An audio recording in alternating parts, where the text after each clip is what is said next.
बिस्मिल्लाहिर्रहमानिर्रहीम। आज की इस वीडियो में बात करेंगे जर्मनी के जॉब सीकर वीज़ा के बारे में। जर्मनी का जो जॉब सीकर वीज़ा है वो आप किसी भी कंट्री से अप्लाई कर सकते हैं। वो आप यूके से भी कर सकते हैं, पाकिस्तान, इंडिया, बांग्लादेश, नेपाल, यूके या किसी भी कंट्री से, दुबई, सऊदीया, आप किसी भी कंट्री से जर्मनी का जॉब सीकर वीज़ा अप्लाई करके और जब आपको वीज़ा मिल जाता है तो आप इस तरीके से जर्मनी आ सकते हैं। तो वो हम इस वीडियो में बात करेंगे। और अगर किसी ने मेरा यूट्यूब चैनल सब्सक्राइब नहीं किया तो मेरा चैनल सब्सक्राइब कर लें, बेल आइकन को भी प्रेस कर लें ताकि हर नई आने वाली इन्फॉर्मेटिव वीडियो आसानी से आप तक पहुंच जाए। तो चलते हैं वीडियो की तरफ। जर्मनी का जो जॉब सीकर वीज़ा है, इसमें आप इसमें सबसे पहले जब 1 साल का वीज़ा लगता है जर्मनी का जॉब सीकर वीज़ा, तो इसमें जब आप 1 साल के वीज़े पर जर्मनी पहुंच जाते हैं, तो जर्मनी पहुंचने के बाद उसमें आपने कोई ना कोई जॉब फाइंड करनी होती है। जब आपको कोई जॉब मिल जाती है तो उसके बाद फिर आगे आपको आपका जो वीज़ा है वो वर्क परमिट में चेंज हो जाता है। तो इसकी रिक्वायरमेंट ये है कि अ, आप जब जर्मनी का जॉब सीकर वीज़ा अप्लाई करेंगे तो इससे पहले आपको जर्मनी में एक ब्लॉक अकाउंट बनवाना पड़ेगा।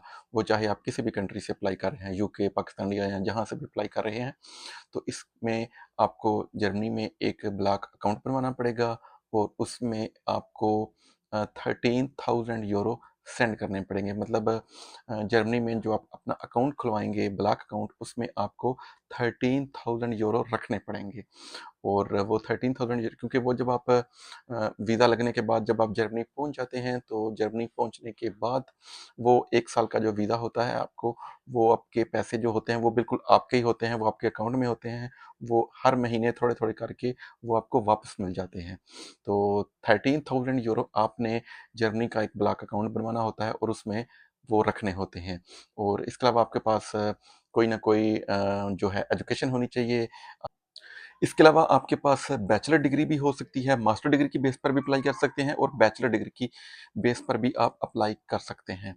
हाँ, इसमें आपको वो डिग्री वेरीफाई करवानी पड़ेगी, जर्मनी से वेरीफाई करवानी पड़ेगी और आपके अकाउंट में 13,000 यूरो होने चाहिए।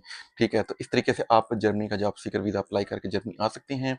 और यूके से अप्लाई करें तो यहाँ से तकरीबन 2 महीने का प्रोसेसिंग टाइम है। पाकिस्तान से अप्लाई करें तो वहाँ तकरीबन 1 साल का टाइम लग जाता है। जो प्रोसेसिंग टाइम है इंडिया से अप्लाई करें तो वहाँ 2 से 3 महीने का टाइम लग जाता है प्रोसेसिंग टाइम।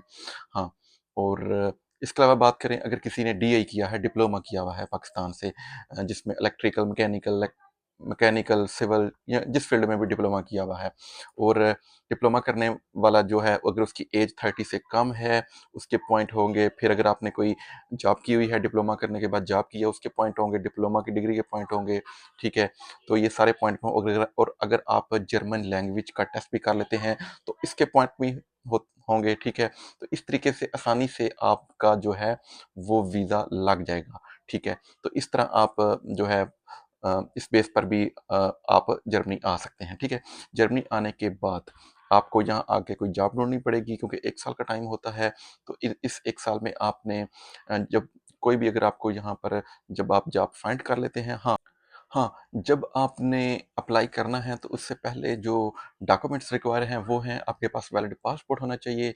फिर आपके पास जो भी डिग्री की हुई है, उसके बाद अगर आपने कोई कोई जॉब वगैरह की हुई है, उसका एक्सपीरियंस लेटर होना चाहिए।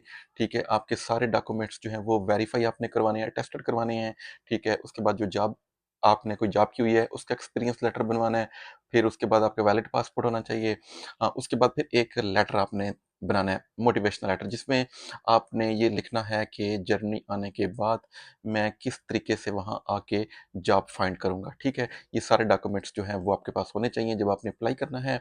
और जर्मनी पहुँचने के बाद आपने वहाँ 1 साल का टाइम होता है आपके पास, उसमें आपने कोई जॉब फाइंड करनी होती है। जब आपको जॉब मिल जाती है तो उसके बाद फिर आगे आपका जो वीज़ा है वो वर्क परमिट में चेंज हो जाता है। मतलब अगर आप गए, आपको 5 साल का वर्क परमिट जो है उसमें आपका वीज़ा चेंज हो जाएगा। और 5 साल के बाद फिर आगे आप जर्मनी की नेशनैलिटी के लिए अप्लाई कर सकते हैं। पहले आप पीआर के लिए अप्लाई करना पड़ेगा, परमानेंट रेजिडेंस के लिए, और उसके बाद आप जर्मनी की नेशनैलिटी के लिए भी अप्लाई कर सकते हैं 5 साल के बाद। हाँ, और वो जो अकाउंट में आपने पैसे रखने होते हैं 13,000 यूरो, वो आस्ता आस्ता एक एक हर महीने आपको थोड़े थोड़े करके वो वापस हो जाते हैं। और इसी तरह के कोई भी इन्फॉर्मेशन चाहिए हो तो वो आप कमेंट करके पूछ सकते हैं, और मेरा चैनल सब्सक्राइब कर लें, बेल आइकन को भी प्रेस कर लें ताकि हर नई आने वाली इन्फॉर्मेटिव वीडियो आसानी से आप तक पहुंच जाए। Thank you.